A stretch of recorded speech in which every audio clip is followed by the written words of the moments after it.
आप लोग जाते हैं सरकारी स्कूल खिचड़ी खाने के लिए, लाइन लगते हैं ना जी, लाइन लगते हैं पूरा एकदम थलिया लेके, अब क्या क्या सोयाबीन टोयाबीन खिचड़ी खिला देता है बस लाइन लग जाते हैं। नेक्स्ट कतार बोले तो पंक्ति यानी कि शब्द और अर्थ और उसका इंग्लिश भी जानेंगे। क्या जानेंगे? 10 गो टोटल शब्द की संख्या कितना है? 10 गो है। और 10 गो शब्द का अर्थ क्या है? 10 गो शब्द का अर्थ क्या है और इंग्लिश में क्या कहते हैं? सबसे पहले देखिए यहाँ पे क्या लिखा हुआ, दुर्बल। क्या लिखा हुआ जी? दुर्बल। दुर्बल यानी कि दुर्बल एक शब्द है। दुर्बल एक क्या है? शब्द है। इसका अर्थ क्या होता है? कमजोर। दुर्बल का मतलब क्या होता है? कमजोर। दुर्बल बोले तो कमजोर। और इंग्लिश में क्या बोल देते हैं? वीक। क्या बोल देते हैं? वीक। WEAK week. क्या बोलते हैं? वीक। वीक यानी कि दुर्बल का मतलब क्या हो गया? कमजोर। और इंग्लिश में क्या बोल देते हैं? वीक। चलिए नेक्स्ट आपका शब्द क्या है? शत्रु। क्या लिखा हुआ है? शत्रु। और जिसका मतलब होता है, अर्थ होता है दुश्मन। क्या होता है जी? दुश्मन। शत्रु का अर्थ क्या होता है? दुश्मन। क्या होता है? दुश्मन। और इंग्लिश में फो बोल देते हैं। क्या बोल देते हैं? फो। दुश्मन को इंग्लिश में FOE यानी कि फो बोल देते हैं। यहां तक दिक्कत है किसी को? चलिए नेक्स्ट आपका तीसरा नंबर में शब्द क्या है आपका? प्राण। क्या है जी? प्राण। प्राण का मतलब जान होता है। क्या होता है? जान होता है। और इंग्लिश में क्या बोल देते हैं? लाइफ। क्या बोल देते हैं?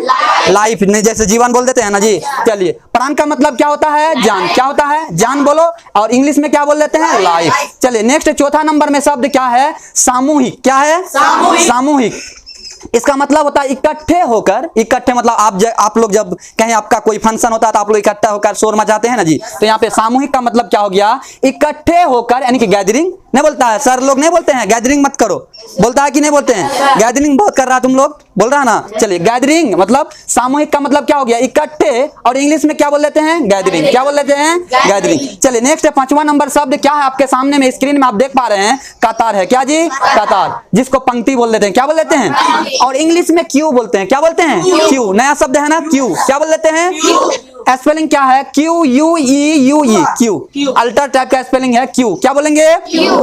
यानी कि कतार। जैसे आप लाइन लगते हैं, जैसे मतदान देने के लिए, वोट देने के लिए लोग क्या करते हैं? कतार लगते हैं। आप लोग जाते हैं सरकारी स्कूल खिचड़ी खाने के लिए, लाइन लगते हैं ना जी, लाइन लगते हैं पूरा एकदम थलिया लेके, अब क्या क्या सोयाबीन टोयाबीन खिचड़ी खिला देता है बस लाइन लग जाते हैं। नेक्स्ट कतार बोले तो पंक्ति यानी कि क्यू। क्या बोलेंगे इंग्लिश में? क्यू।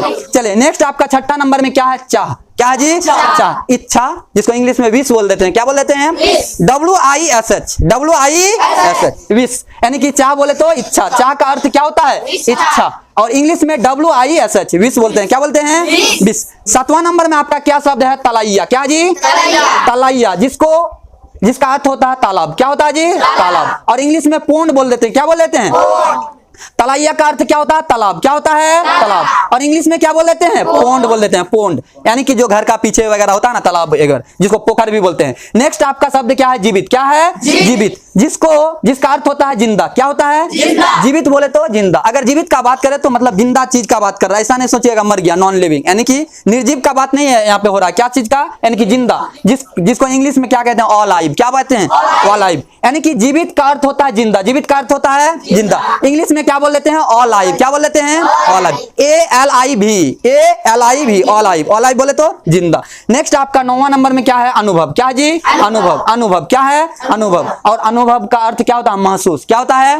महसूस। और इंग्लिश में क्या बोल देते हैं? एक्सपीरियंस। एक्सपीरियंस क्या बोलते हैं? एक्सपीरियंस। एक्सपीरियंस नहीं बोलते हैं। जैसे कोई टीचर 5 साल से पढ़ा रहे हैं तो बोलता है मेरा 5 साल का अनुभव है। क्या बोलता है? 5 साल का मेरा अनुभव है, एक्सपीरियंस है, बोलता है ना जी, यानी कि महसूस। चलिए 10वां नंबर में क्या है? बल। क्या है जी? बल।